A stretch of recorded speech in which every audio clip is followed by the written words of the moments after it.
যখন একটু ঘুম ঘুম ভাব এসেছে, ঠিক তখনই ঘটলো ভয়ঙ্কর একটি ঘটনা। ওনার বড় ছেলে ঘুমের ঘরে দেখতে পায় সেই বিবস্ত্র ছোট বাচ্চার অবয়বটা। এই অবয়বটা ওনার বড় ছেলের বুকের উপর বসে গলা চেপে ধরেছে, যেভাবে অনেক সময় বোবায় ধরলে আমরা কথা বলতে পারি না। এবারের ঘটনাটিও ওনার কাছ থেকেই সংগ্রহ করা। তো চলুন ঘটনায় চলে যাই।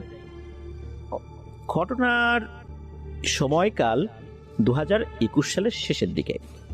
তখন আব্দুল হান্নান ভাই তার পরিবারকে নিয়ে একটি নতুন ফ্ল্যাট বাড়িতে ওঠেন। আব্দুল হান্নান ভাই তখন মাইক্রোবাস চালান, আর তার বড় ছেলে শুভ ঢাকাতে সিএনজি চালাতেন। প্রথমত একটা বিষয় বলে রাখি, এই যে ফ্ল্যাটটা, এই ফ্ল্যাট বাড়ি অর্থাৎ এই বিল্ডিংটা আর কি, এটা একটা সময় যখন ছিল না, ওই জায়গাতে টিন শেডের একটা ঘর ছিল। সেই ঘরটা ভেঙে এই বিল্ডিংটা তৈরি করা হয়েছে।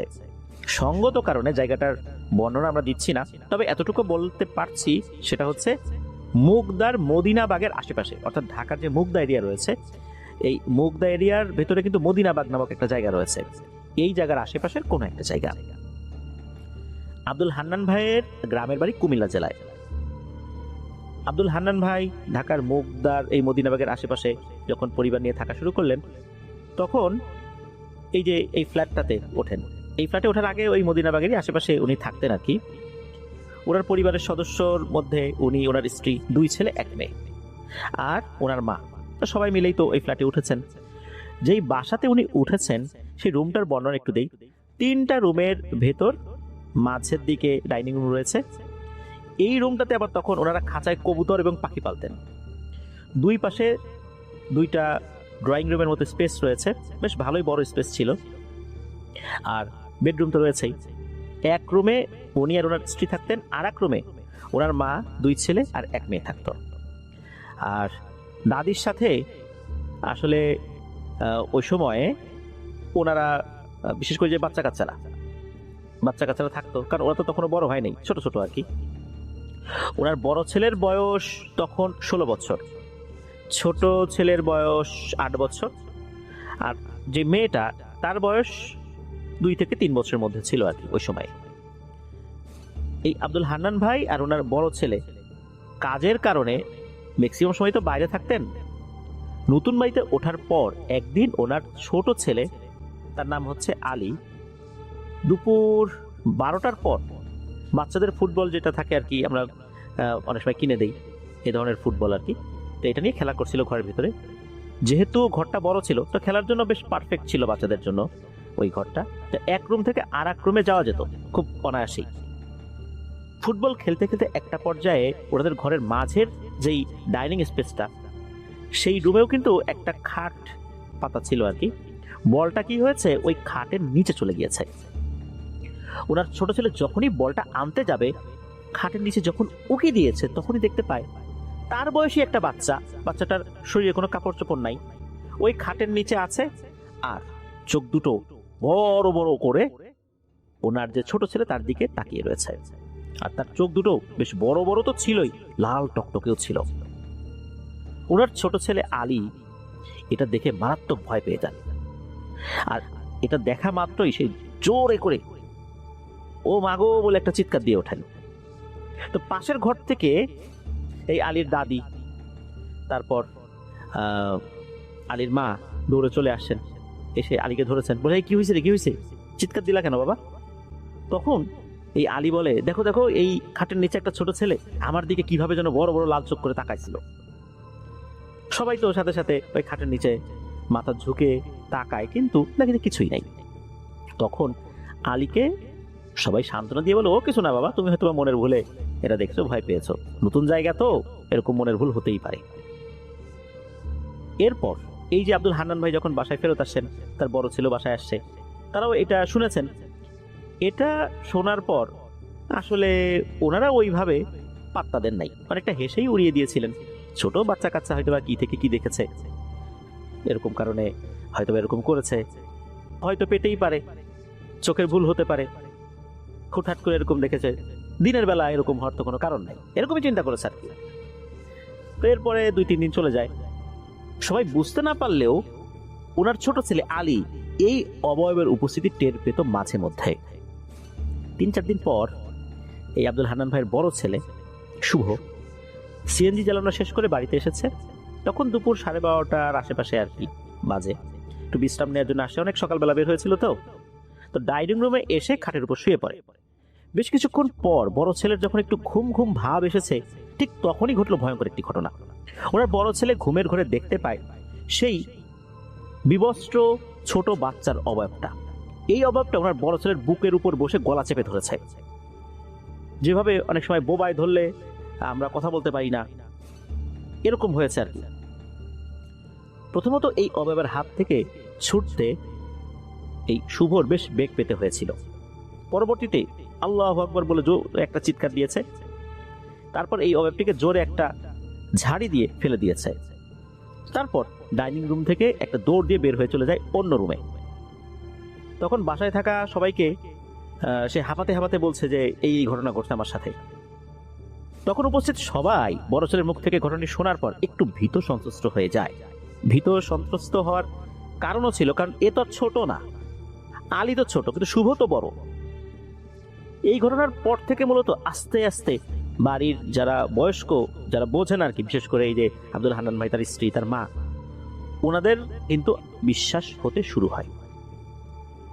ওনারা চিন্তা করে নিশ্চয়ই এই বাড়িতে কোনো প্যারানরমাল সমস্যা আছে। একদিকে এই মাইক্রোবাস চালিয়ে রাতের বেলা উনি যখন বাসায় ফেরত আসতেন, তখন তো শরীর খুব ক্লান্ত থাকতো। আশ্চর্যজনকভাবে তখনই বাসায় ঢোকার পর কেন যেন একটা থমথমে পরিবেশ সৃষ্টি হতো।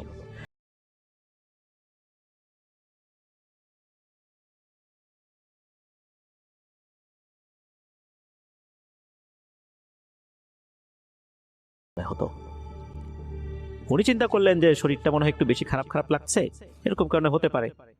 অনেক সময় বাসায় ঢোকার পর শরীরটা একদম ছেড়ে যায়, ভার হয়ে যায়, একটু বিশ্রাম নিতে মন চায়, এটার কারণে হতে পারে। কিন্তু না, প্রতিদিনই কি একই রকম হবে নাকি? ওই দিন আবার একটু শরীরটা বেশি ভার ভার ওনার কাছে লাগছিল। তো বাসায় আসার পর ওনার বড় ছেলের সাথে ঘটনাটি ওনাকে জানায় সবাই। এরপর মূলত উনি ফিল করেন যে আচ্ছা, আমি যে বাসায় ঢুকি, ঢোকার পর শরীরটা ভার হয়ে যায়, কেমন কেমন যেন লাগে। আর বড় ছেলের সাথে এই ঘটনাটা ঘটলো, তাহলে কি যে আগে যে শরীর ভার হয়ে যেত এটার সাথে কোনো সংযোগ রয়েছে? উনি যখন জানলেন যে ওনার বড় ছেলের সাথে এই ঘটনাটি ঘটেছে দিনের বেলাতে, উনি প্রাথমিকভাবে ভয় পেলেও ওইটা ওইভাবে প্রকাশ করেন নাই। তবে ওনার একটু রাগ হয় বেশি। নতুন বাসায় আসতে না আসতে সবার সাথে এরকম সমস্যা হচ্ছে, ঘটনাটা কি? উনি তখন বাসার সবাইকে বলেন যে আজ রাত্রে আমি ডাইনিং রুমে একা ঘুমাবো, দেখি কি হয়। তোমরা সবাই আজকে রাত্রে অন্য জায়গায় থাকবা, আমি দেখতে চাই, বুঝতে চাই যে আসলেই এখানে সমস্যাটা কি। আর তাছাড়া তোমরা কি ভুল দেখেছো না কি হয়েছে এটাও তো বুঝতে হবে। তো এই যে ডাইনিং রুমটা, এই ডাইনিং রুমেই সমস্যাটা বেশি দেখা যাচ্ছিল অন্য রুম থেকে। এদিকে আব্দুল হান্নান ভাই ওই রাত্রে এই অশুভ শক্তির সাথে মোলাকাত করার জন্য প্রস্তুতি নিচ্ছেন। উনি আসলে নিজেও বুঝতে পারেন নাই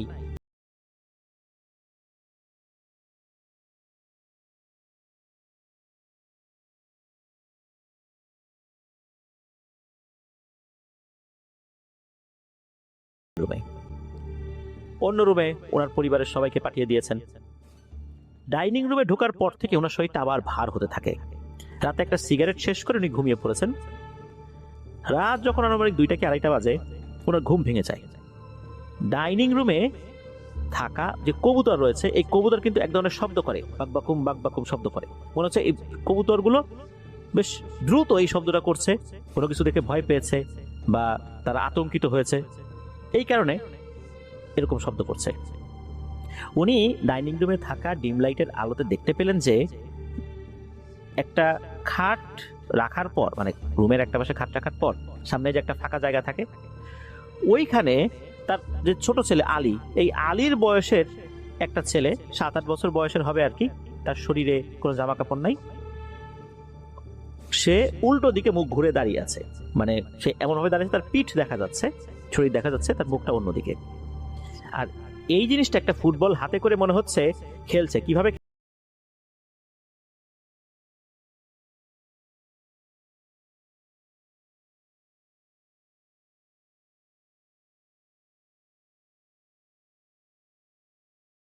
উনি এই জিনিসটা দেখে প্রথম দিকে একটু ভ্যাবাচাকা খেয়ে যান। উনি খাটের উপরে উঠে বসেছেন, চিন্তা করছেন এটা আমি কি দেখছি, দরজা জানালা সবকিছু বন্ধ করা, এই বাচ্চাটা কিভাবে এই রুমের মধ্যে প্রবেশ করলো, এটা তো কোনো স্বাভাবিক বাচ্চা না। উনি সাহস করে বাচ্চাটিকে জিজ্ঞেস করতে থাকেন যে এই তুমি কে, কোথা থেকে আসছো, এখানে কি কাজ তোমার, আমাকে কি চেনো, তুমি আমাকে জানো আমি কে, তুমি কেন আমার সন্তানদেরকে ভয় দেখাচ্ছ এইভাবে। এরপর পরক্ষণেই ওই বাচ্চাটি জবাব দিতে থাকে ভয়ঙ্কর ভারী কর্কশ কণ্ঠে, উল্টো দিকে ঘুরেই, তুই কে, এটা তো আমার দেখার বিষয় না, আমার জানারও বিষয় না, জানতেও চাই না, এই বাসা ছাড়।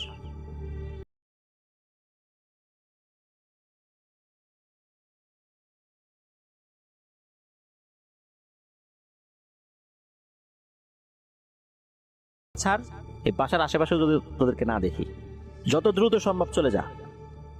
এই বাচ্চাটা কিন্তু ওইদিকে মুখ ঘুরিয়ে এই কথা বলছে, তার কণ্ঠটা মনে হচ্ছে এমন ভাবে মস্তিষ্কে এসে বাড়ি দিচ্ছে, হার্টবিটও বেড়ে গেছে, এমন ভয়ঙ্কর কণ্ঠ।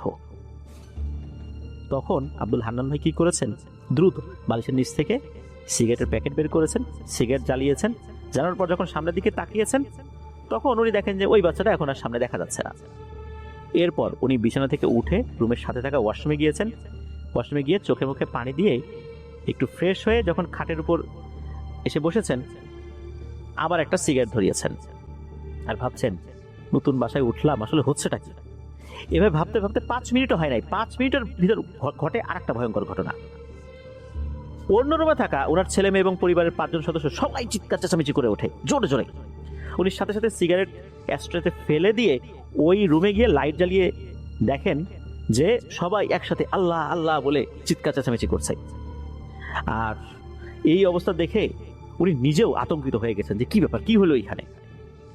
এদিকে বাড়ির যারা বড় রয়েছেন, বিশেষ করে ওনার স্ত্রী এবং ওনার মা, তারা বলছেন আল্লাহ গো রক্ষা করো, আল্লাহ বাঁচাও, আল্লাহ বাঁচাও, এরকম বলছেন। আর বাচ্চারা আল্লাহ আল্লাহ করছে। উনি যখন ওই ঘরে লাইট জ্বালিয়েছেন তখন দেখতে পান যে ওনার মা অর্থাৎ আব্দুল হান্নান ভাইয়ের মা, উনি শরীরের অর্ধেক অংশ খাটের নিচে দিয়ে শুয়ে আছেন। উনি ওই অবস্থাতেই আল্লাহ বাঁচাও বলছেন। ওনার বয়স্ক মা খাটের অর্ধেকটা ঢুকে গেছেন, ঘটনাটা কি। উনি জিজ্ঞেস করেন যে কি হয়েছে, একটু থামো তোমরা, আমাকে একটু বলো। তখন সবাই এক এক করে বলে ঘটনাটা কি ঘটেছে। প্রথমে ওনার বড় ছেলে শুভ বলতে থাকে যে সে দেখে একটা কালো আকৃতির বিশাল বড় বিড়াল দেয়াল দিয়ে হাঁটতে হাঁটতে ফ্যানের কাছে চলে গেছে। বিড়াল কিন্তু মাকড়সার মতো দেয়াল বাইতে পারে না, কিন্তু এই বিড়ালটা মাকড়সার মতো দেয়াল বেয়ে যে ফ্যানটা আছে, ফ্যানটা ঘোরে, ওই ফ্যান যে ঘুরছে, ফ্যানের যেই লোহাটা যেটা দেয়াল থেকে বা ছাদ থেকে ঝোলে, এরপর তো নিচের অংশটা থাকে, ওইখানটাতে চলে গেছে। এরপর দেখে যে এই যে বিড়ালটা, এই বিড়ালটা কি করলো, চলন্ত ফ্যানের উপর ঝাঁপিয়ে পড়লো। এরপর ফ্যানটা মনে হলো থেমে গেল। ফ্যানটা থেমে যাওয়ার পর এই একটা পাখা থেকে আরেকটা পাখা, আরেকটা পাখা থেকে আরেকটা পাখা, এইভাবে বৃত্তাকারে সে লাফ দিয়ে দিয়ে ঘুরপাক খাচ্ছে। এর একটা অদ্ভুত ব্যাপার। ওই সময় হয় কি যে সেম ঘটনা, যে ওই বিড়ালটা কিন্তু ওইখানে আছে, আর ওনার মা, এই আব্দুল হান্নান ভাইয়ের মা, তার কাছে মনে হলো কে যেন তাকে হ্যাচকার টানে বিছানা থেকে ফেলে দিল। এরপর তার পা ধরে টানতে টানতে খাটের নিচে নিয়ে যাচ্ছে। এটা তো গেল ওনার মায়ের সাথে ঘটনা আর ওনার ছেলে শুভ যেটা দেখেছিলেন। এরপর ওনার যে মেয়ে, 2-3 বছর বয়সী মেয়ে, তাকে জিজ্ঞেস করে এই তুমি কি দেখছো। এতটুকু বাচ্চা ভাঙা ভাঙা কণ্ঠে বলছে যে সে দেখেছে এই বাচ্চার পায়ের কাছে একটা বাচ্চা, আর একটা বাচ্চা, তার ইমিডিয়েট বড় ভাই যে আলী, তার বয়সী, শরীরে কাপড় চোপড় নাই, তার পায়ের কাছে এই বাচ্চাটা দাঁড়িয়ে আছে, বড় বড় চোখ করে, আর চোখ দুটো লাল টকটকে, আর ভয়ঙ্কর ভাবে হাসছে, হাসির কোনো শব্দ হচ্ছে না।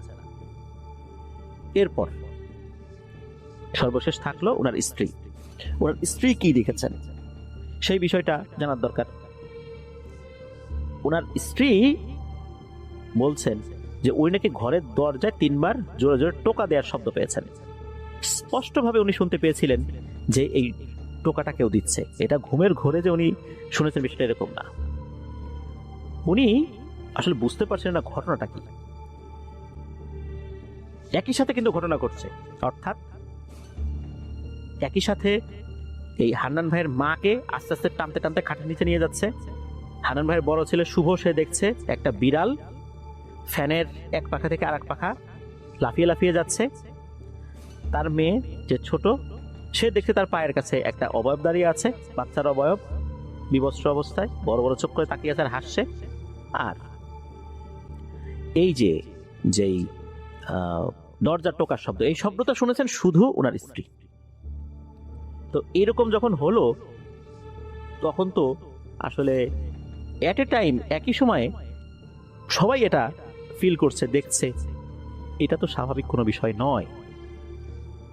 এদিকে উনি যে ওই ডাইনিং রুমে ওই অবয়বটার সাথে কথা বলেছেন, এটা কিন্তু তখনও কাউকে জানান নাই। সিগারেট জ্বালানোর পরে ওই অবয়বটা যখন এই আব্দুল হান্নান ভাইকে ভয় দেখিয়ে কাবু করতে পারলো না, তখন মূলত উনি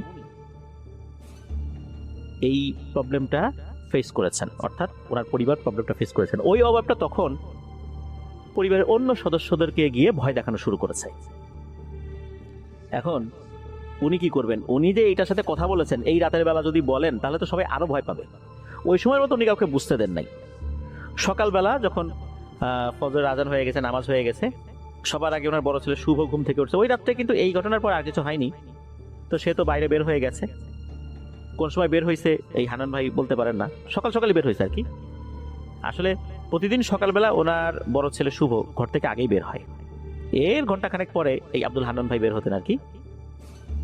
তো ওই দিন ভোরবেলা উনি ওনার বাড়িওয়ালাকে ওনাদের সাথে ঘটে যাওয়া ঘটনা শুরু থেকে শেষ পর্যন্ত অবগত করেন। জানতে চান যে এই বাড়িতে কোনো সমস্যা আছে কিনা, কেন এখানে এই সমস্যাগুলো হচ্ছে, আগে থেকে কোনো প্যারানরমাল সমস্যা ছিল কিনা, এগুলো তো জানতে চাওয়াটা স্বাভাবিক। তো উনিও জানতে চেয়েছেন। তো বাড়িওয়ালা তো কোনোভাবে বিশ্বাস করতে চান না, স্বীকারও করে না। কারণ এগুলো স্বীকার করলে তার বাসায় থাকা ভাড়াটিয়ার আতঙ্কিত হবে, ভয় পাবে, বাসা ছেড়ে দিয়ে চলে যেতে পারে। এই জন্য কোনো বাড়িওয়ালা কিন্তু এটা স্বীকার করতে চাইবেন না, এটাই স্বাভাবিক। এখন এইখানে আর একটা ব্যাপার রয়েছে যে এই বাড়িওয়ালা, অর্থাৎ এই যে ফ্ল্যাটের যিনি মালিক, ওনার আর একটা ফ্ল্যাট ছিল ওই বিল্ডিংয়েই। ওখানে আরো ফ্ল্যাট যারা ছিল, যেগুলো ছিল আর কি, ওই ফ্ল্যাটের মালিক আবার আলাদা আলাদা। তারা কিন্তু বিভিন্ন সময় অন্য লোকের কাছে সেল করে দিয়েছে প্রথম দিকে যারা মালিক ছিল, যেমনটা হয় আর কি। আর এই যে যিনি বাড়িওয়ালা, উনি কিন্তু এই যে জমির মূল মালিক না, এটা একটা ডেভেলপার কোম্পানি এইখানে জায়গাটা নিয়ে নেয়, নেয়ার পর এখানে বিল্ডিং তৈরি করে। তো বিল্ডিং তৈরি করার পর প্রথমে যিনি এই ফ্ল্যাটটা নিয়েছিলেন, 2টা ফ্ল্যাট, তার কাছ থেকে মূলত উনি এই ফ্ল্যাট কিনেছিলেন। আর উনি তো আগে কি হয়েছে না হয়েছে এই বিষয়ে জানেন না, উনি এগুলো অবগতও ছিলেন না। উনি প্রথম শুনলেন এটা। পূর্বে যারা ছিল বা পূর্বে যিনি মালিক ছিল, তিনি এই বিষয়ে কিছু বলেন নাই। এটা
ওনার বড় ছেলে শুভ দাঁড়িয়ে আছে।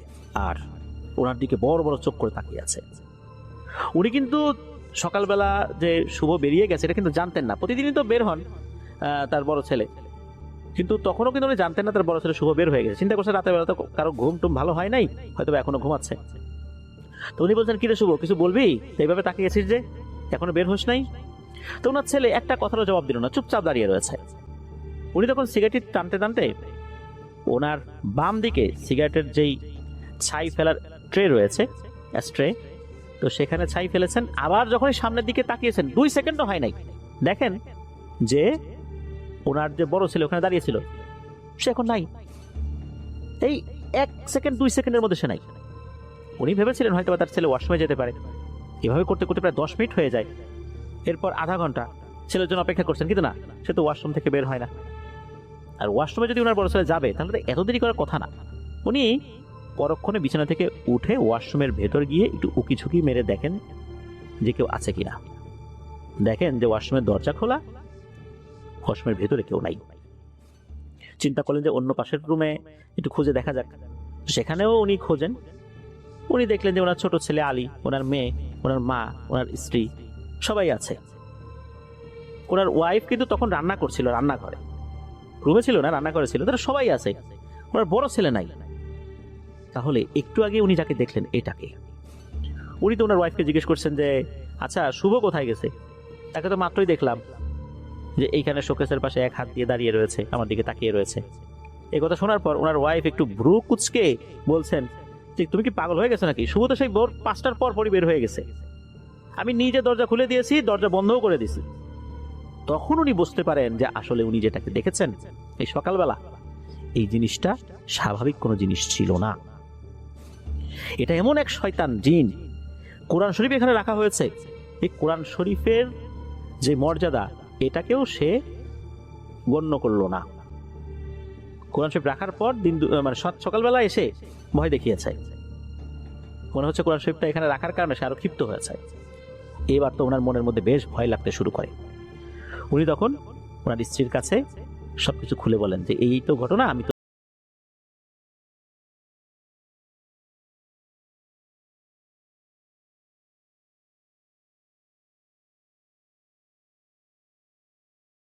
ওনার ওয়াইফের সাথে শেয়ার করেন। এটা শোনার পর ওনার ওয়াইফও তো ভয় পেয়েছেন যে আসলেই তো এই বাসায় বড় ধরনের সমস্যা রয়েছে, একটা ব্যবস্থা গ্রহণ করতেই হবে। এখন কি করা যায়? ওই দিন আর আব্দুল হান্নান ভাই গাড়ি চালাতে যান নাই। উনি থাকতেন মুগদার মদিনাবাগের ওইখানে। তো ওইখানে একটা স্থানীয় কবিরাজ ছিল। তো এখন আসেন কিনা সেই কবিরাজ আব্দুল হান্নান ভাই বলতে পারেন না। তো এলাকার লোকদের কাছ থেকে খবর নিয়ে তার বাসার ঠিকানা নিয়ে সেই কবিরাজের কাছে যান। তার কাছে গিয়ে শুরু থেকে শেষ পর্যন্ত সব ঘটনা খুলে বলেন। কবিরাজ সেদিন ফ্রি থাকার কারণে ওনার সাথে এই বাসায় চলে আসেন।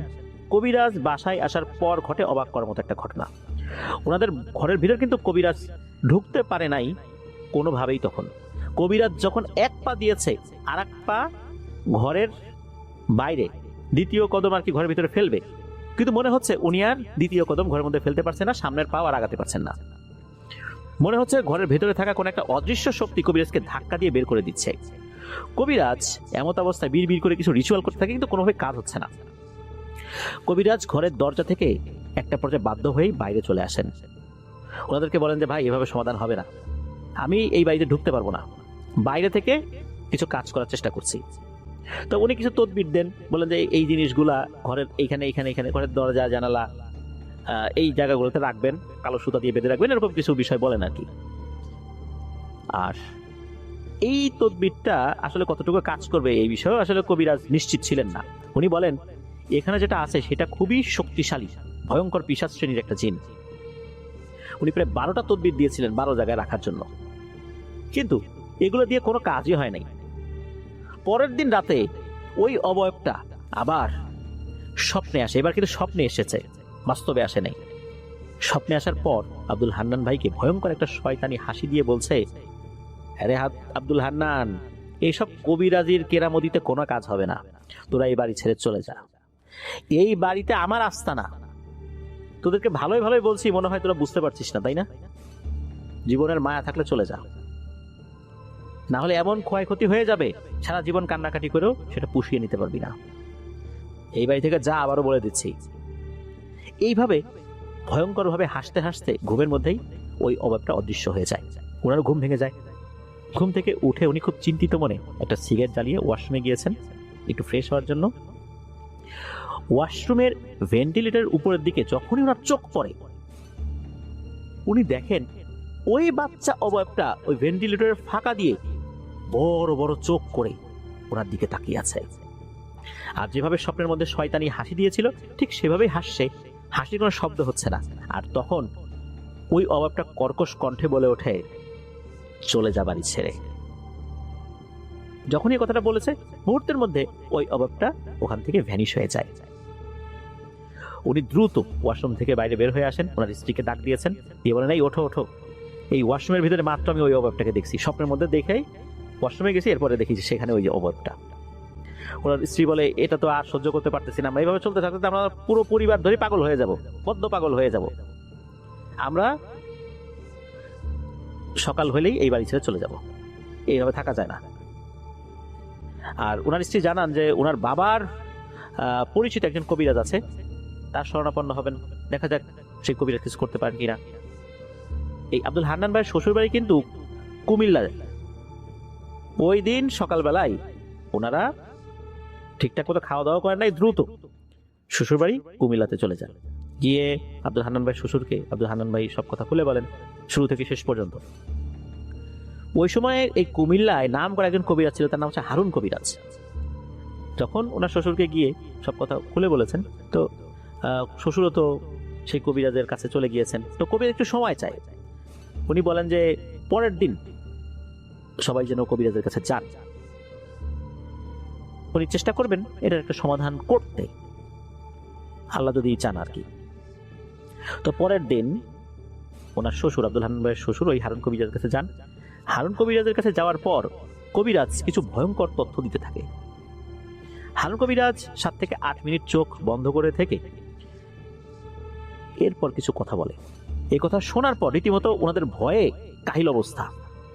কবিরাজ বলেন যে আপনারা যে ফ্ল্যাট বাড়িতে উঠেছেন, এই ফ্ল্যাট বাড়ি তৈরি করার পূর্বে টিন শেডের একটি ঘর ছিল, সেই ঘরে একটি অবিবাহিত মেয়ে বসবাস করত। একটি ছেলে কালো জাদু প্রয়োগ করে ওই মেয়েটাকে বশীকরণ জাদু করেছিল, কিন্তু পরবর্তীতে এই মেয়েটাকে সে আর বিয়ে করেনি। ওই মেয়েটা জাদুতে বশীভূত হয়ে ওই ছেলেটার প্রেম গ্রহণ করে। ওই ছেলেটা সে তার মতো করে মেয়েটার সাথে ঘোরাঘুরি করেছে। একটা পর্যায়ে ওই মেয়েটাও বুঝতে পারে যে সে কি ভুলটা করেছে। লোকলজ্জার ভয়ে ওই টিন শেডের ঘরের ভিতরে গলায় দড়ি নিয়ে মেয়েটা আত্মহত্যা করে। মেয়েটা তখন গার্মেন্টসে চাকরি করত। মেয়েটা নাকি তখন অন্তঃসত্ত্বা ছিল। তার মৃত্যুর পর মূলত এখানে খুবই শক্তিশালী দুষ্টু পিশাচ জিন ওই বাড়িতে আস্তানা গাড়ে। আর এখানে আস্তানা গাড়ার পিছনে অন্যতম কারণ হচ্ছে এখানে একটা অপমৃত্যু হয়েছে, এখানে তারা আস্তানা গেড়ে জাদুবিদ্যার প্রয়োগ করছে। এই পিশাচগুলো ওই মেয়েটার গর্ভে থাকা সন্তানকে বলি হিসাবে গ্রহণ করে। যেহেতু ওই মেয়েটার গর্ভে থাকা সন্তানের যে পিতা সে তো আসলে স্বীকৃতি দেয়নি, এই জন্য অবৈধ সন্তান হিসাবে এই বাচ্চাটাকে পেটের ভিতরেই বলি হিসাবে গ্রহণ করে। আর এই মেয়েটা তো আত্মহত্যা করেছিল, আত্মহত্যা করার কিছুক্ষণ আগে মূলত পেটের ভিতরেই ওই বাচ্চাটাকে মেরে ফেলে নাকি। এরপর ওইখানে তাদের কালো জাদুর চর্চা শুরু হয়েছে। এটা আসলে থামানোর কোনো সুযোগ নাই, এটা খুবই শক্তিশালী ইফরিত শ্রেণীর জিনগুলো এখানে আস্তানা গেড়েছে, কোনোভাবেই এদেরকে এখান থেকে তাড়ানো সম্ভব হবে না। সমাধান একটাই, যত দ্রুত সম্ভব ওই বাসা ছেড়ে চলে যেতে হবে। টাকা পয়সার চিন্তা করা যাবে না যে অ্যাডভান্স কি আছে না আছে, মালিককে অ্যাডভান্স দেওয়া হয়েছে, এসব চিন্তা করা যাবে না। বেঁচে থাকলে টাকা পয়সা অনেক উপার্জন করা যাবে আল্লাহ চাইলে, কিন্তু দ্রুত এই বাসা ছেড়ে দিতে হবে, তাহলে অনেক বড় ধরনের ক্ষয়ক্ষতি হতে পারে। এরা যে এখনো ভদ্রভাবে বলেছে এটাই বেশি, এরা এত ভদ্রভাবে কথা বলে না। আর কবিরাজ এটাও বলেন যে ওনার বয়স হয়েছে, এখন উনি আসলে এই ট্রিটমেন্টগুলো করতে পারেন না, বা এই ট্রিটমেন্টগুলো করতে গেলে শারীরিক যে এনার্জি দরকার হয় এই এনার্জিটা আর তার ভিতরে নাই বয়সের কারণে। উনি ওনার কাছে থাকা মুখবির জিন যারা সংবাদ সংগ্রহ করে তাদের মাধ্যমে এই তথ্যগুলো জানতে পেরেছেন। তো এই সমস্ত তথ্য যখন আব্দুল হান্নান ভাই জানলেন, উনি খুবই চিন্তিত হয়ে পড়লেন, কারণ ঢাকাতে তো হুট করে বাসা চেঞ্জ করা কষ্টকর এবং ব্যয়বহুল বটে।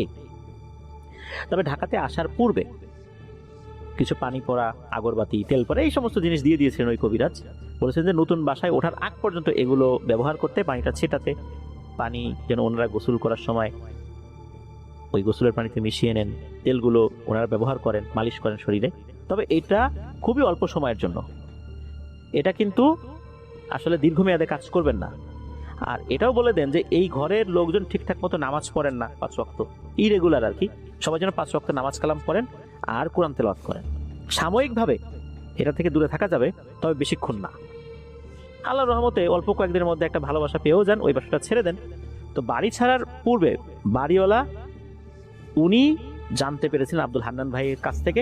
তবে একটা পর্যায়ে এসে বাড়িওয়ালা স্বীকার করেন, যে শুরুর দিকে উনি অস্বীকার করলেও উনি একটা পর্যায়ে স্বীকার করেন যে হ্যাঁ, আসলে এই ধরনের একটা সমস্যার কথা উনি শুনেছিলেন, যে এখানে আগে যে ভাড়াটিয়া ছিল তিনিও এই ধরনের কিছু প্রবলেম ফেস করেছিলেন, উনিও বাসা ছেড়ে দিয়েছেন, তবে উনি এটা বিশ্বাস করেন নাই। আর এই সমস্ত কথাবার্তা তো আসলে কোনো বাড়িওয়ালা বলবে না, এটাই স্বাভাবিক। তো যাই হোক, অনেক সস্তায় পেলে মানুষ দ্রুত ফ্ল্যাট বাড়ি কিনে নেয়, জমি কিনে নেয়, বাসায়ও উঠে পড়ে যে এত সস্তায় বাসা ভাড়া পেয়ে গেলাম, বা এত সস্তায় ফ্ল্যাটটি কিনতে পারবো, এত সস্তায় জমিটা কিনতে পারবো, এই চিন্তা করে কিন্তু মানুষ এই জিনিসটা কিনে ফেলে। কিন্তু আসলে কি সেগুলো ভালো হয়? মোটেও না। হান্নান ভাই মদিনাবাগের খালপাড়ের অপর সাইডে ওনারা আবার উঠেছিলেন 2022 সালের শুরুর দিকে। ওখানে একটা ছোট্ট ঘটনা ঘটে, পূর্বের ঘটনার সাথে যোগসূত্র আছে কিনা এটা আসলে নিশ্চিতভাবে ওনারাও বলতে পারেন নাই। ওনারা যখন নতুন বাড়িতে উঠেছেন, একদিন রাত্রে উনি ওনার ওয়াইফ ঘুমিয়ে আছেন। একটু বলে রাখা ভালো যে ওনারা যখন ঘুমাতেন ওই খাটের নিচে সবসময় 2টা বালিশ নিয়ে ঘুমানোর অভ্যাস ছিল আগে থেকেই। খাটের নিচে বলতে উনি, এই যে আব্দুল হান্নান ভাই, খাটের উপরে না ঘুমিয়ে নিচে ঘুমাতেন, আর 2টা বালিশ নিয়ে উনি ওনার ওয়াইফ ঘুমাতেন, উপরে বাচ্চা কাচ্চা ঘুমাতো।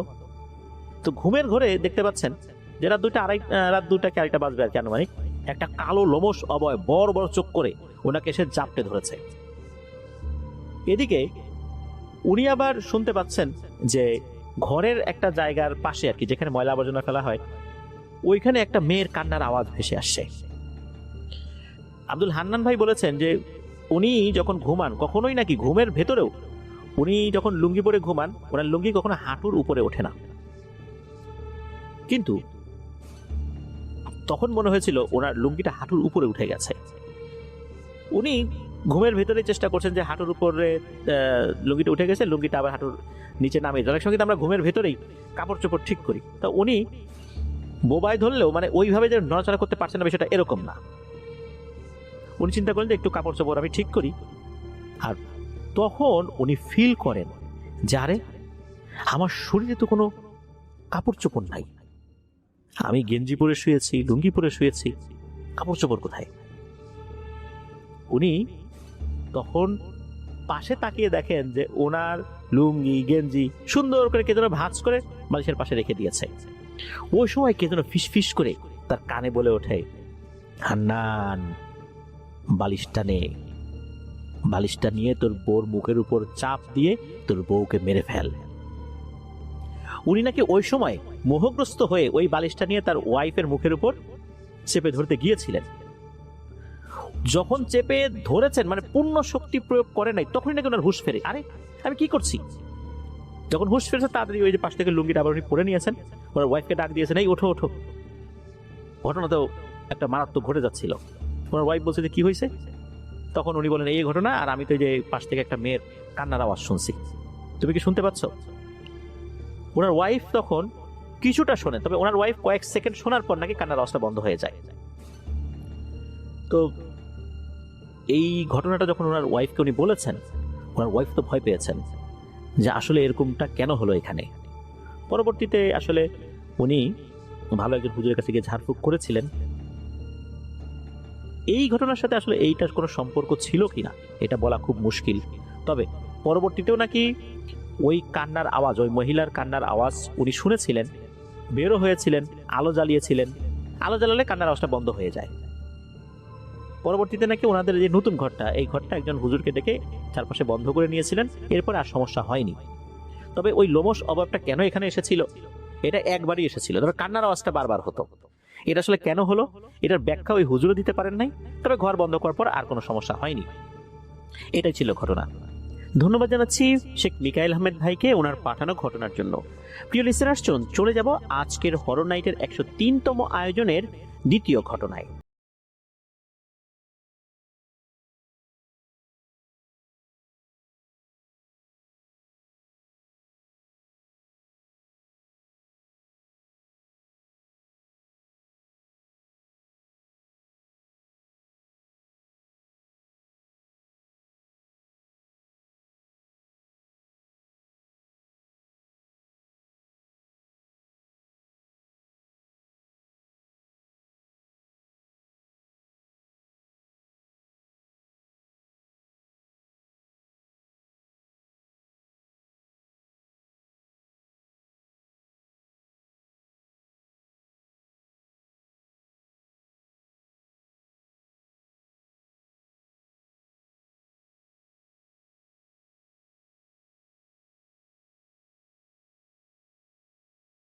শেষ দিকে এসে একটি মর্মান্তিক ঘটনাও রয়েছে। দক্ষিণ আফ্রিকাতে উনি মূলত গিয়েছিলেন ওনার মামার মাধ্যমে 2009 সালের মার্চ মাসে। মামার ওখানে ব্যবসা বাণিজ্য ছিল, সেই সুবাদেই মূলত এই রিয়াদ ভাইয়ের আসা হয়েছে। কয়েক বছর ব্যবসা বাণিজ্য করার পর ওনারা ব্যবসা বাণিজ্য করতে একটা অনিচ্ছা ভাব ফিল করেন। কেননা এই সাউথ আফ্রিকাতে অনেক চুরি ডাকাতি হয়, বিশেষ করে যারা ব্যবসায়ী থাকেন, বিভিন্ন দোকানপাট যাদের থাকে আর কি, ওনারা অনেক সময় চুরি ডাকাতির শিকার হন, কিডন্যাপের শিকার হন। কেননা ওখানে দেখা যাচ্ছে বেশ কিছু সন্ত্রাসী ব্যক্তিবর্গ তারা হাতে অস্ত্র নিয়ে দোকানে ঢুকে পড়ে, দোকানে ঢুকে মালামাল লুট করে, ক্যাশ বক্স থেকে টাকা পয়সা নিয়ে যায়, বাধা দিলে গুলি করে মানুষ মেরেও ফেলে। স্পেশালি সেখানে থাকা যারা কৃষ্ণাঙ্গ তারা এই কাজগুলো বেশি করে। অনেক প্রবাসী এই কৃষ্ণাঙ্গদের হাতে মারা যাচ্ছে, এটা কিন্তু এখনো হয়। রিয়াদ ভাইয়ের মামা কৃষ্ণাঙ্গদের হাতে এভাবে মারা গিয়েছিল। আর প্রবাসীরা যখন এই কিডন্যাপিং এর শিকার হয়, যখন কৃষ্ণাঙ্গরা কিডন্যাপ করে নিয়ে যায়, তখন তারা নাকি মোটা অঙ্কের টাকা দাবি করে বসে, টাকা না দিলে মেরে ফেলে। এভাবে কিন্তু সেখানে অনেক ঘটনা ঘটেছে, এখনো ঘটে। মূলত এই সমস্ত কারণেই ব্যবসা বাণিজ্যের প্রতি একটা সময় আগ্রহ হারিয়ে ফেলেন রিয়াদ ভাই। অন্য একটা চাকরি খুঁজতে শুরু করেন, এরপর একটি চাকরি পেয়েও যান। উনি যেই প্রতিষ্ঠানে চাকরি করেন, অনেকেই সেই প্রতিষ্ঠানকে হয়তোবা চিনবেন যারা সাউথ আফ্রিকায় থাকেন বা সাউথ আফ্রিকার সাথে যাদের ব্যবসা বাণিজ্য রয়েছে। সেই প্রতিষ্ঠানটার নাম হচ্ছে hello group. Money exchange, banking, এই রিলেটেড কাজ এই হ্যালো গ্রুপ করে থাকে।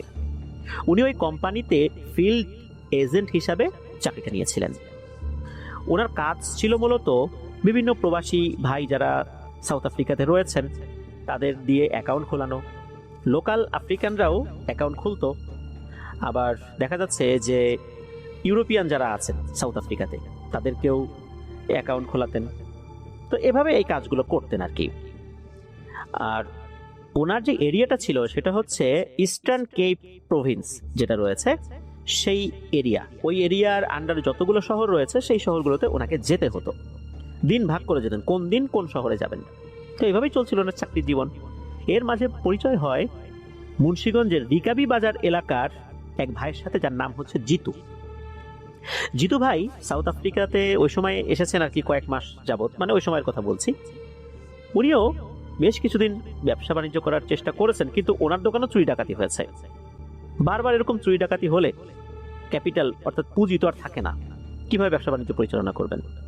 এই কারণে উনিও একটা সময় ব্যবসা বাণিজ্য করার প্রতি আগ্রহ একদমই হারিয়ে ফেলেন। উনি ওনার দোকানটা বিক্রি করে দেন। এখন উনি ইউরোপের কোনো একটা কান্ট্রিতে যাওয়ার জন্য চেষ্টা চালিয়ে যাচ্ছেন। আর ফ্রি সময় যখন পান আর কি, তখন এই রিয়াদ ভাইয়ের সাথে বের হয়ে যেতেন, ঘুরে বেড়াতে উনি পছন্দ করতেন। আর রিয়াদ ভাই উনিও একজন লোক পেয়ে গেলেন সাথে ঘোরাঘুরি করার জন্য। রিয়াদ ভাই তো উনি ওনার চাকরি করতেন, সাথে একজন লোক থাকলে গল্প গুজব করতেও তো ভালো লাগে। আর জিতু ভাইয়েরও ঘোরাঘুরি খুব পছন্দ। এই জন্য জিতু ভাইয়ের যেটা পছন্দ সেটা রিয়াদ ভাইয়ের দিয়ে হয়ে যাচ্ছে, আর রিয়াদ ভাই যে একাকিত্ব বোধ করতেন সেইটা কিন্তু আবার জিতু ভাই পূরণ করে দিচ্ছেন। এভাবে দুজন বেশ ভালো বন্ধু হয়ে যান, ঘোরাঘুরি করছেন। প্রাকৃতিক দিক থেকে সাউথ আফ্রিকা খুবই সুন্দর, পাহাড় আর পাহাড়, সাগর, সবুজ গাছগাছালি, রাস্তাঘাট সবকিছুই মোটামুটি সুন্দর। কেউ যদি ঘুরতে চায় ঘুরতেই মন চাইবে। তো এইভাবেই দিনকাল কেটে যাচ্ছে। ওনারা তখন একটা সিটি, ওই ইস্টার্ন কেপ প্রভিন্সেরই একটা সিটিতে বসবাস করেন।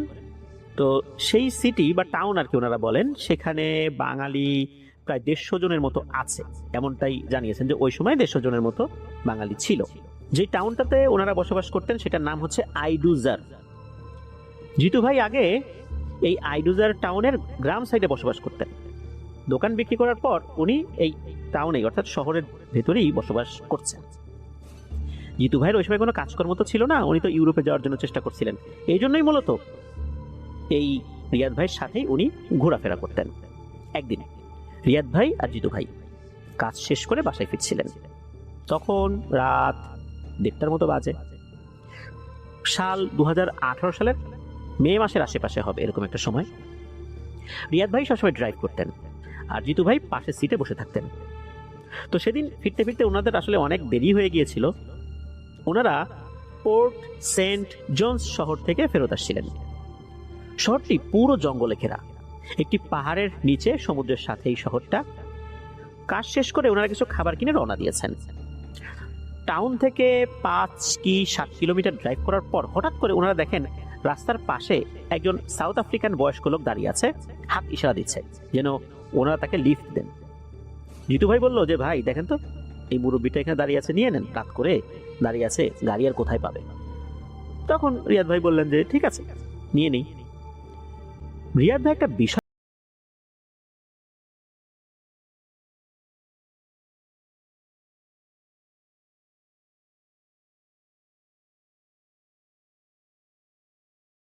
এর মতোই কোনো একটা লোককে উনি দেখেছিলেন, এমনটাই মনে হচ্ছিল। তবে উনি ওই লোকটাকে এড়িয়ে চলে এসেছিলেন। রিয়াদ ভাই ভাবছেন যে আচ্ছা এই লোকটাই কি সেই লোক, এত তাড়াতাড়ি কিভাবে এখানে আমাদের আগে আসলো, ওনার সাথে তো গাড়ি নেই। এরপর জিতু ভাইকে বলেন যে ভাই এই লোকটাকে দেখলাম মনে হয় আগে। তখন জিতু ভাই বলে কোথায় দেখবেন, এই লোক তো এখানে দাঁড়িয়ে আছে গাড়ির অপেক্ষায়। যাই হোক, এইরকম চিন্তা করতে করতে এই গাড়িটা ব্রেক করতে করতে একটু এগিয়ে গিয়েছেন, মানে ওই মুরব্বীটাকে পিছনে ফেলে একটু সামনের দিকে এগিয়ে গেছেন।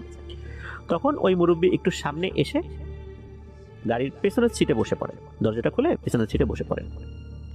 ওনারা কিন্তু গাড়ি থেকে নামেন নাই, জাস্ট গাড়ির পেছনের দরজা আনলক করেছিলেন। দরজাটা খোলার পর যখন ওই মুরব্বী বসলেন, দরজাটা টান দিয়ে লাগিয়ে দিলেন, তখন গাড়িটা আবার লক করে দিলেন, মানে দরজাটা লক করে দিলেন। ওই মুরব্বী যখন ভেতরে ঢুকলো তখন এই জিতু ভাই আর রিয়াদ ভাই দুইজনই তীব্র এক দুর্গন্ধ অনুভব করলেন। মনে হচ্ছে খুবই বাজে পচা গন্ধ গাড়ির মধ্যে ছড়িয়ে পড়েছে। গাড়ির মধ্যে এমন পচা দুর্গন্ধ এখনই ওনারা বমি করে ফেলবেন এমনটা মনে হচ্ছে। তবে একটা বিষয় ওনারা খেয়াল করলেন, সেটা হচ্ছে যে এই লোকটা অদ্ভুত টাইপের একটা পোশাক পরা। এই পোশাকটা আসলে আফ্রিকার লোকজন এখন পরে না, ওল্ড ট্র্যাডিশন, অর্থাৎ আগে লোকজন এটা পরতো। এইরকম এক ধরনের পোশাক পরা, চুলগুলো জট পাকানো মনে হচ্ছে, এরকমটা মনে হলো আর কি। যাই হোক, ওনারা গাড়ি স্টার্ট দিলেন, চলা শুরু করলো। সাউথ আফ্রিকাতে একটা ট্র্যাডিশন আছে, সেটা হচ্ছে যে যদি কোনো লোক গাড়ি না পেয়ে রাস্তার পাশে দাঁড়িয়ে থাকে, তারা যেই সিটিতে যাবেন বা যেই শহরে যাবেন সেই শহরের সাংকেতিক চিহ্ন কাগজে লিখে রাখেন। কারণ অনেক লোক তো যাবে, বারবার তো গাড়ি থামিয়ে কাজ নামিয়ে জিজ্ঞেস করাও তো সম্ভব না যে আপনি কোথায় যাবেন। এই জন্য যারা যাবে তারা ওই কাগজের সাথে কিছু সাংকেতিক চিহ্ন লিখে থাকে। ধরুন যে কেউ নারায়ণগঞ্জ যাবে, তাহলে লেখা থাকবে NG। কেউ ঢাকা যাবে তাহলে DK, কেউ কুমিল্লা যাবে KM, এভাবে লিখে রাখে আর কি, যাতে করে দূর থেকে বোঝা যায় যে উনি আসলে কোথায় যাবেন। তো যারা ওই জায়গাতে যাবেন বা ওই সিটিতে যাবেন তারা গাড়ি দাঁড় করেন, লিফট দেন, ওই লোককে নিয়ে যান। এভাবেই আর কি লোকজন রাস্তার পাশে কাগজে লিখে দাঁড়িয়ে থাকে। তবে এই লোকটা ওই রকম ভাবে কোনো কিছু লিখে দাঁড়িয়ে ছিল না। গাড়িতে উঠে পড়েন, ওনাকে জিজ্ঞেস করা হয় যে আপনি কোথায় যাবেন। উনি কোনো উত্তর দেয় না, চুপচাপ থাকে। বারবার বলার পর উত্তর দেয় না। বিষয়টা বেশ রহস্যজনক মনে হয়।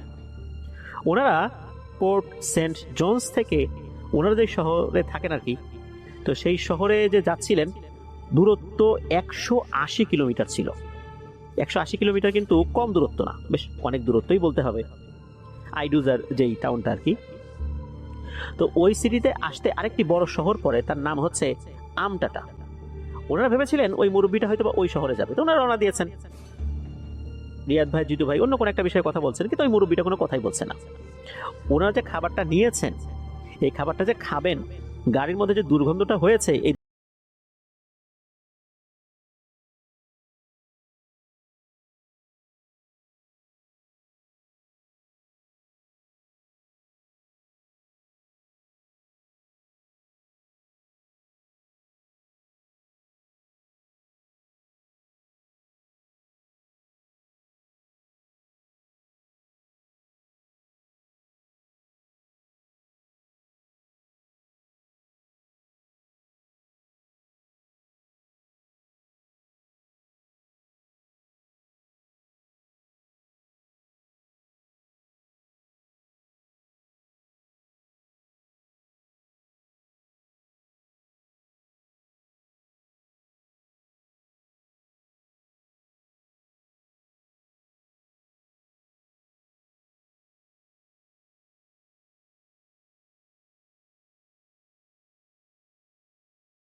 ভয়ও পান। যাই হোক, ওনারা সময় নষ্ট না করে ওই আমটাটা থেকে আইডুজার টাউনের উদ্দেশ্যে রওনা দিয়েছেন। মাঝখানে ওই পেট্রোল পাম্পে তেল নেওয়ার জন্য দাঁড়িয়েছিলেন, কিন্তু তেল নেওয়ার আগেই কিন্তু ওই লোক হাওয়া হয়ে গিয়েছিল গাড়ি থেকে। যাত্রা পথে ওনারা দোয়া দরুদ পড়ছেন যাতে করে আর কোনো সমস্যা না হয়। তো ওই সময় আর কোনো সমস্যা হয়নি। জিতু ভাই ওই রাত্রে রিয়াদ ভাইয়ের বাসায় ছিলেন। এই বিষয়টা নিয়ে ওনারা আলোচনা করছিলেন।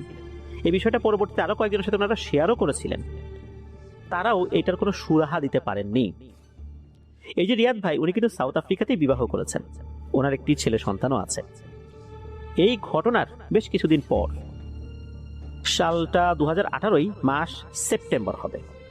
তো সেদিন উনি কাজে বের হন নাই, শনিবার ছিল, বার এরকমটা ওনার মনে আছে। তো ওনার ওয়াইফ ডিউটিতে গিয়েছে। ওনার ওয়াইফ সাউথ আফ্রিকান পুলিশ সার্ভিসে জব করেন। তো তাদের কিন্তু বুলেট প্রুফ জ্যাকেট থাকে, কারণ ওইখানে বিশেষ করে সাউথ আফ্রিকাতে অনেকে কিন্তু আর্মস নিয়ে ঘুরে বেড়ায়, হুটহাট করে পুলিশের উপরে গুলি চালায়। আর এমনি সাধারণ যারা আছে তাদের উপর তো গুলি চালাই। এই জন্য ওখানে যারা পুলিশে চাকরি করেন সবাই কিন্তু বুলেট প্রুফ জ্যাকেট সবসময় পরে থাকেন। উনি কোনো কারণে বুলেট প্রুফ জ্যাকেটটা নিতে ওই সময় ভুলে গিয়েছিলেন, তাড়াতাড়ি করে বের হয়েছেন। তো তার আবার নাইট শিফটের ডিউটি ছিল। তো ওনার ওয়াইফ ফোন করে বলেছেন যে আমার বুলেট প্রুফ জ্যাকেটটা একটু দিয়ে যাও। ওনার ওয়াইফের নাম হচ্ছে পুমেজো। এখন রাতের বেলা যাবেন, জিতু ভাইকে ফোন করেছেন যে ভাই আমার ওয়াইফের জ্যাকেটটা তো দিয়ে আসতে হবে, চলেন যাই। যাওয়ার পথেই আবার জিতু ভাইয়ের বাসা। তো জিতু ভাই বলেন যে ঠিক আছে, আমাকে পিক করে নিয়ে যান। ওনাকে পিক করে রওনা দিয়েছেন। রাত তখন 9:30টার কাছাকাছি হবে, এরকম একটা সময়। ওনারা যখন যান, যাওয়ার পথে কোনো সমস্যা হয় নাই। ওনার ওয়াইফকে জ্যাকেটটা দিয়ে আবার যখন ফিরছিলেন, খুব বেশি সময় লাগে নাই আর কি, যেতেও বেশি সময় লাগে নাই। তো ওনারা যখন ফিরছিলেন একটা রাস্তা দিয়ে, হঠাৎ করে গাড়ির সামনে বিশাল আকারের একটা কালো গরু গাড়ির সামনে এসে হঠাৎ করে দাঁড়িয়ে পড়ে। গাড়িটা স্পিডে চলছিল। হঠাৎ করে এরকম বিশাল সাইজের একটা কালো গরু রাস্তার উপর কিভাবে আসলো? গাড়িটা ওনারা ব্রেক করেন। ব্রেক করার পর আচমকা ব্রেক করেছেন, যেহেতু খুব স্পিডে গাড়ি ছিল, ওনারা এতটুকু লক্ষ্য করেছিলেন গাড়িটা ওই গরুর শরীরে সজোরে আঘাত এনেছিল। এরপর গাড়িটা কয়েকটা ডিগবাজি দিয়ে পাহাড়ের একদম কিনারে গিয়ে পড়ে। গাড়িটা কাত হয়েছিল, এমন ভাবে গাড়িটা আসলে পড়েছিল। জিতু ভাই নিচে, জিতু ভাইয়ের উপরে হচ্ছে রিয়াদ ভাই। ওনারা প্যাসেঞ্জার সিটের গ্লাস ভেঙে বের হয়েছিলেন। দুজনেই ঠিকঠাক আছেন মোটামুটি। ওই গ্লাস ভেঙে বের হওয়ার কারণে শরীরের বিভিন্ন জায়গায় কেটে গিয়েছিল। আর এই রিয়াদ ভাইয়ের মাথায় একটু আঘাত লেগেছিল, তবে সেটায় কোনো ব্লিডিং হয়নি, মানে রক্তক্ষরণ হয় নাই। ফোন নিয়ে ওনার ওয়াইফ পুমেজোকে ফোন করেন। এরপর অল্প সময়ের মধ্যেই পুলিশ এবং অ্যাম্বুলেন্স ঘটনাস্থলে চলে আসে। ঘটনাস্থলে আসার পর তাদেরকে আগে, যারা অ্যাম্বুলেন্সে এসেছিলেন তারাকে চেক করে যে কোথায় কিভাবে আঘাত পেয়েছে এটা চেক করেন। এরপর এটাও চেক করেন যে ওনারা ওই সময় ওয়াইন খেয়েছিলেন কিনা, অর্থাৎ মাতাল ছিলেন কিনা। দেখা গেল না, ওনারা সেটা করেননি। আর ওনার ওয়াইফও তো ওই সময় চলে আসেন ওইখানে। আর জিতু ভাই এবং রিয়াদ ভাই ওনারা ওয়াইন তো দূরের কথা, বিড়ি সিগারেটও খেতেন না, যার কারণে ওনার ওয়াইফ বলেছিলেন যে এরা তো কোনো ধরনের কোনো নেশা জাতীয় জিনিস খায় না, নেশা করে গাড়ি চালানোর প্রশ্নই আসে না। তো পুলিশ বিভিন্নভাবে আশেপাশের আলামত সংগ্রহ করার চেষ্টা করছিল, কারণ সেখানে একটা অ্যাক্সিডেন্ট হলে তাদেরকে একটা রিপোর্ট করতে হয়, ইন্স্যুরেন্সের ব্যাপার থাকে আর অনেক ধরনের ব্যাপার থাকে আর কি। ওখানে যে কোনো প্রাণী ছিল এমন আলামতও দেখা যাচ্ছে না। যেই গতিতে প্রাণীর সাথে আঘাতটা লেগেছিল গাড়ির, সেখানে তো ওই প্রাণীর শরীর থেকেও রক্তক্ষরণ হওয়ার কথা, এমন কিছুই বোঝা যাচ্ছে না। আর আরো একটা ব্যাপার, রাস্তার এপাশ ওপাশ কিন্তু কাঁটাতারের বেড়া রয়েছে। কোনো খরগোশও যে ওই কাঁটাতার ভেদ করে আসবে এই উপায় নাই, সেখানে বড় একটা গরু তো অনেক দূরের কথা। এখানে এইভাবে হঠাৎ করে গরু কিভাবে আসলো, এইটার কোনো উত্তর পুলিশও দিতে পারছে না, আর ওনারাও বুঝতে পারছে না। তবে ওনারা তো দুজনেই দেখেছিলেন গাড়ির সামনে গরু চলে আসছে, এটা আসলে কিভাবে সম্ভব। এরপর স্থানীয় একজন মসজিদের ইমাম, যিনি সোমালিয়ান ছিলেন, তাকেই ঘটনাটি বলেন। তবে উনি এই বিষয়টা সম্পর্কে তেমন কিছু বলতে পারেন নাই, শুধু এতটুকু বলেছেন রাতের বেলা খুব বেশি গাড়ি ড্রাইভ করার দরকার নাই, তাহলে এরকম ঘটনা আবারও হতে পারে, এতটুকুই বলেছিলেন। আসলে এই যে গরুর যে ব্যাপারটা, এটার সাথে কি এই অল্প কিছু মাস আগে ঘটে যাওয়া ওই কালো ব্যক্তিটার কোনো সম্পর্ক রয়েছে? এইটারও কিন্তু কোনো সুরাহা ওনারা করতে পারলেন না। এর বেশ কিছু মাস পর করোনা শুরু হয়ে যায়। করোনার প্রথম ৩-৪ মাস তো রিয়াদ ভাই কাজে যেতেই পারেন নাই। এদিকে জিতু ভাইয়ের ইউরোপে যাওয়ার ব্যবস্থা হচ্ছে না বলে উনি চিন্তা করলেন যে চাকরিতে ঢুকে যায়, আর কয়দিন এভাবে ঘোরাঘুরি করবো। ওনাদের এলাকার, অর্থাৎ মুন্সিগঞ্জের এলাকারই এক লোকের দোকানে, ওই লোকটা অর্থাৎ ওই দোকানের মালিক আবার তারই একরকম বন্ধু ছিল, তো সেখানে উনি কাজে ঢুকে যান। ওই দোকানে মালাউইর একজন নাগরিক কাজ করত। এই মালাউইর নাগরিকের সাথে কোনো একটা কারণে এই জিতু ভাইয়ের ঝামেলা হয়। এই মালাউইর ছেলেটি তাকে ঘুমন্ত অবস্থায় হাতুড়ি দিয়ে আঘাত করে মেরে ফেলে। এই বিষয়ে অনেক ঝামেলা হয়েছিল। এখানকার বাঙালি কমিউনিটি তার এক বন্ধুকে, অর্থাৎ জিতু ভাইয়ের বন্ধুকে সন্দেহ করেছিল, যার মাধ্যমেই মূলত তিনি চাকরিতে গিয়েছিলেন। বিষয়টি সাউথ আফ্রিকার নিউজে এসেছিল। ওনাদের বাঙালি প্রবাসী আফ্রিকার কিছু ফেসবুক পেজেও এই ঘটনাটির কিন্তু উল্লেখ রয়েছে। জিতু ভাইয়ের ফ্যামিলি থেকে তার ফ্রেন্ডের ব্যাপারে মামলাও হয়েছে। জিতু ভাই আর নাই। জিতু ভাইয়ের ফেসবুক আইডির যেই নামটা আর কি, আইডির যেই লিঙ্কটাও, এটাও আমাদেরকে দিয়েছেন। জিতু ভাই উনি এই দুটো রহস্যময় ঘটনার সাক্ষী হয়েছিলেন। জিতু ভাই আর আমাদের মধ্যে নাই। খুব অনাকাঙ্ক্ষিতভাবেই উনি আহত হয়েছেন প্রথমে, এরপরই উনি মারা যান। খুব বাজেভাবে ওনাকে হত্যা করা হয়েছিল। আসলে প্রবাস জীবনে যারা যান অনেক কষ্ট করেন, উন্নত জীবনের জন্য আবার ইউরোপে যাওয়ার চেষ্টা করেন, কিন্তু আসলে আমরা কেউই জানি না আমাদের ভাগ্যে কি লেখা রয়েছে। জিতু ভাই সাউথ আফ্রিকাতে এসে তেমন কোনো